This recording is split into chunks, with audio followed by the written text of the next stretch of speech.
This video is for educational purpose. Everything you will listen in this video is taken from internet or any book or any documentary which is available for public. देश में बढ़ते crime से डर तो लगता ही है, पर जब पुलिस प्रशासन और अदालतें अपना काम ठीक से नहीं करते और इंसाफ नहीं मिलता तो बहुत निराशा होती है। ऐसे में कई बार इंसान खुद कानून हाथ में लेने को मजबूर हो जाता है। ऐसी ही है हमारी आज की कहानी, जहां हमारे पड़ोसी देश में रेप की बढ़ती घटनाओं और पुलिस के ढीले रवैये से परेशान लोगों को एक उम्मीद की किरण नजर आई, जब अचानक एक गुमनाम शख्स ने कई रेपिस्ट को मौत के घाट उतार दिया। ये गुमनाम शख्स कौन था, ये एक रहस्य ही बना रहा, लेकिन हर लाश के साथ छोड़ी गई एक पर्ची से एक नाम जरूर सामने आया, हरक्यूलस, जिसे पब्लिक आज भी एक हीरो और मसीहा ही मानती है।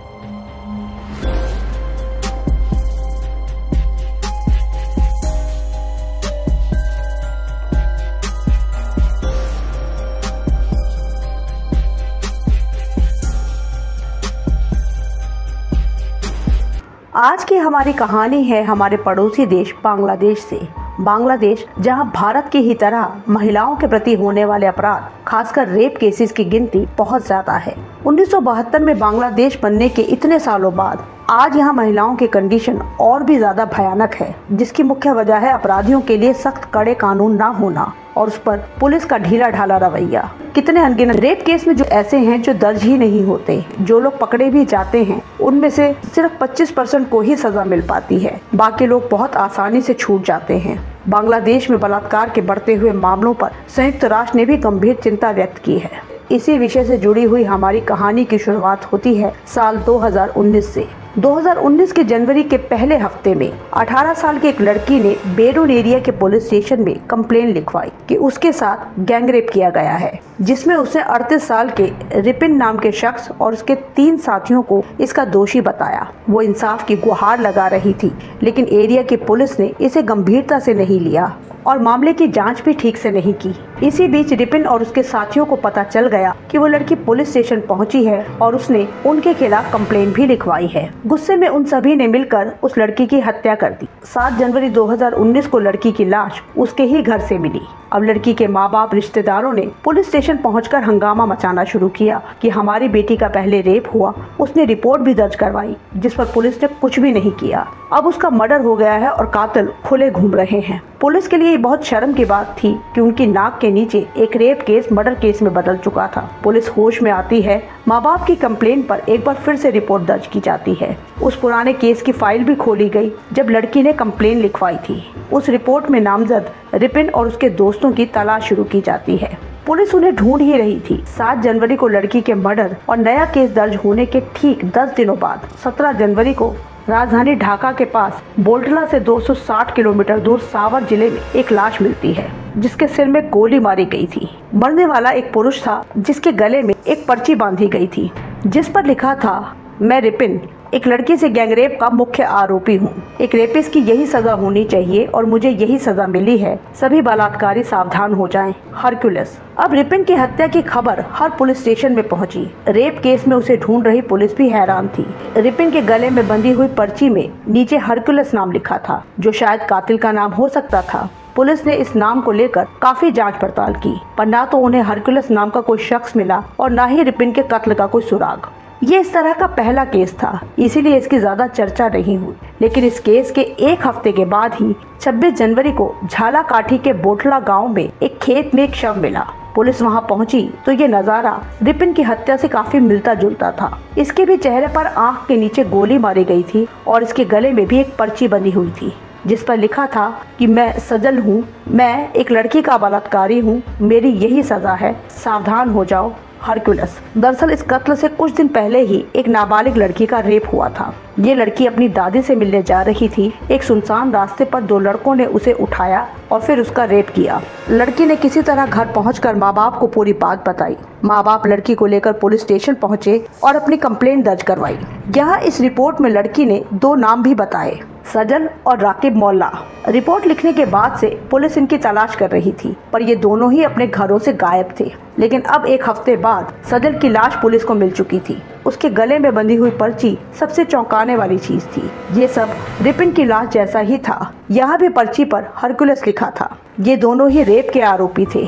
पर इस वक्त पुलिस के सामने सबसे बड़ी मुश्किल ये थी कि इस दूसरे केस में सजल के साथ एक और आरोपी राकिब का नाम भी शामिल था और उसका भी कुछ अता पता नहीं था। पुलिस को डर था कि कहीं उसका भी कत्ल ना हो गया हो। उसकी तेजी से तलाश शुरू हुई, पर पुलिस का डर सही साबित हुआ। 1 फरवरी 2019 को 28 साल के राकिब मोल्ला का शव झलकाठी के एक ईंट भट्टे के पास मिला। उसके सिर में भी गोली मारी गई थी और शरीर पर कई घाव थे।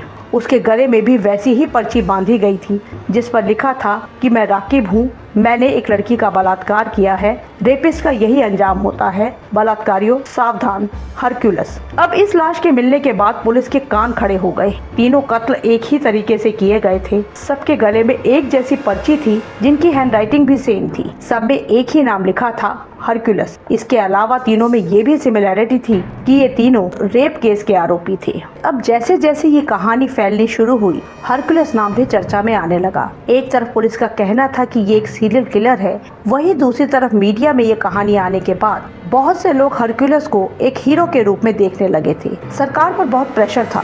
पुलिस की भी बहुत फजीहत हो रही थी कि इतने रेप केसेस होते हैं, ये पुलिस अपना काम ईमानदारी से नहीं करती। अब एक ऐसा गुमनाम मसीहा आया है जो इन लोगों को उनके किए की सजा दे रहा है। जहां पुलिस एक के बाद एक हो रही कत्ल की घटनाओं से परेशान थी, वहीं कुछ लोग बहुत खुश थे। इन केसेस की डिटेल इन्वेस्टिगेशन शुरू की गई। कई सीनियर ऑफिसर्स को केस सौंपा गया। कातिल की तलाश में अलग अलग पुलिस स्टेशन से भी डिटेल्स निकलवाई गई। इसी जांच के दौरान पता चला कि कुछ और इलाकों में भी ऐसी घटनाएं हुई हैं। जहां कहीं रेप केस हुआ, पीड़िता ने कंप्लेन लिखवाई तो कुछ दिनों बाद ही उस शख्स की लाश मिली जिसका नाम रेपिस्ट या आरोपी के रूप में रिपोर्ट में दर्ज करवाया गया था। 3 कत्ल से शुरू हुई इस कहानी में एक के बाद एक ऐसे ही कई कत्ल के केसेस बढ़ने लगे थे। किसी रेपिस्ट की लाश मिलती थी और लाश के गले में हरक्यूलस के नाम की पर्ची होती थी। पूरे बांग्लादेश में इन केसेस की सुर्खियां बन रही थी। मीडिया में भी इस कहानी को जोर शोर से दिखाया जा रहा था। पब्लिक बहुत खुश थी कि पुलिस तो अपना काम ठीक से नहीं करती है, पर कोई तो है जो इन लोगों को सजा देकर इंसाफ कर रहा है। अब एक अनजान गुमनाम शख्स हरक्यूलस एक हीरो बन चुका था। हर कोई जानना चाहता था कि हरक्यूलस है कौन। पुलिस हरक्यूलस की तलाश में जुटी थी, जिसकी वजह से उनका नाम खराब हो रहा था। जांच टीम बिठाई गई। काफी पड़ताल के बाद टीम इस नतीजे पर पहुंची कि हरक्यूलस तभी एक्टिव होता है जब कोई रेप केस आता है और उसकी रिपोर्ट पुलिस स्टेशन में दर्ज होती है। कि रेप के अनगिनत केसेस तो दर्ज ही नहीं होते, उनके आरोपी के साथ ऐसा कुछ नहीं होता। थाने में दर्ज रिपोर्ट में जब भी पीड़िता किसी आरोपी का नाम दर्ज करवाती है तो रेपिस्ट की जान को खतरा बढ़ जाता है। अब इसका मतलब ये भी हो सकता है कि हरक्यूलस का कनेक्शन या तो पुलिस स्टेशन से है या हो सकता है कि वो खुद कोई पुलिस वाला ही हो। इसके अलावा कुछ लोगों का ये भी मानना था कि ये हरक्यूलस कोई अकेला इंसान नहीं है, बल्कि अलग अलग इलाकों की पुलिस टीम है। पुलिस खुद इन बढ़ते रेप केसेस से परेशान है, इसीलिए अब जब भी कोई रेप केस दर्ज होता है जिसमें आरोपी का नाम भी शामिल हो तो ये पुलिस टीम उसे पकड़ती है, पर अदालत में पेश करने के बजाय खुद ही उसे मारकर मामला निपटा देती है। इस थ्योरी के पीछे दरअसल वो बयान थे जो मरने वाले लड़कों के घर वालों ने दिए थे। इन घर वालों ने कई एनजीओज और मीडिया रिपोर्टर्स को बताया था कि लाश मिलने से पहले आखिरी बार उन लड़कों के साथ क्या हुआ था। जैसे कि राकिब के घर वालों ने बताया कि 25 जनवरी को कुछ लोग काले रंग की गाड़ी में आए और राकिब को उसके दोस्त के साथ उठाकर ले गए। बाद में दोस्त को तो छोड़ दिया गया। उस दोस्त ने ही बताया कि वो सादे कपड़ों में पुलिस वाले ही थे जिन्होंने राकिब को पकड़ा है। राकिब के पिता ने पुलिस स्टेशन पहुंचकर बहुत फरियाद की, पर उनकी कोई सुनवाई नहीं हुई। इस घटना के कुछ दिनों बाद ही राकिब की लाश मिली थी। रिपिन की पत्नी ने भी बताया था कि 11 जनवरी को उसके पति को सादे कपड़ों में आए कुछ लोगों ने घर से उठा लिया था। वो खुद को पुलिस के डिटेक्टिव ब्रांच से बता रहे थे। घर से उठाए जाने के 6 दिनों बाद ही रिपिन की लाश मिली थी। इसी तरह सजल भी घर से गायब था। 22 जनवरी को आखिरी बार उसने अपने घर वालों से फोन पर बात की थी और इसके बाद 26 जनवरी को उसकी लाश मिली थी। अब इन बयानों से यही लग रहा था कि इन हत्याओं के पीछे बांग्लादेश की पुलिस ही काम कर रही है, जो रेपिस्ट को घर से उठाकर उनका एनकाउंटर कर रही है और मामले को भटकाने के लिए हरक्यूलस के नाम का सहारा लिया जा रहा है। जब ये बातें ज्यादा उठने लगी तो पुलिस डिपार्टमेंट के टॉप ऑफिशियल्स को खुद रिकॉर्ड पर आकर बयान देना पड़ा कि हमारी पुलिस टीम का हरक्यूलस के नाम से या इस तरह के किलिंग से कुछ लेना देना नहीं है। जांच चलती जा रही थी। इस बीच भी कभी कभार कोई न कोई केस ऐसा सामने आ ही जाता था जिसमें किसी रेपिस्ट की लाश मिलती थी और उसके गले में हरक्यूलस नाम की पर्ची बंधी होती थी। लेकिन अब जब भी कोई रेप केस आता और उसमें किसी आरोपी का नाम भी दर्ज होता तो पुलिस ने उस शख्स पर नजर रखना शुरू कर दिया। ताकि उसे हरक्यूलिस से प्रोटेक्ट किया जा सके।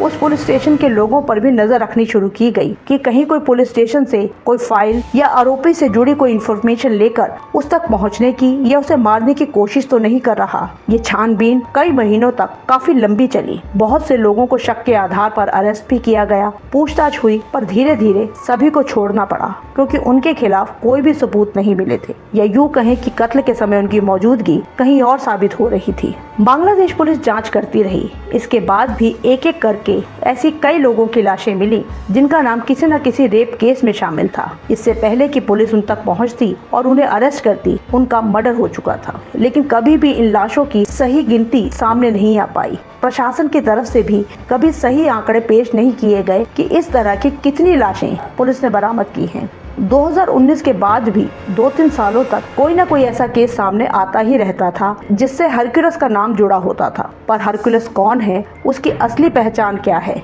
वो अकेला है या ये पूरा गैंग है, क्यों वो सिर्फ रेपिस्ट का ही कत्ल करता है, इसका सच कभी भी सामने नहीं आ पाया। वो कोई आम इंसान है या सच में पुलिस वाला है, ये आज भी एक रहस्य ही है।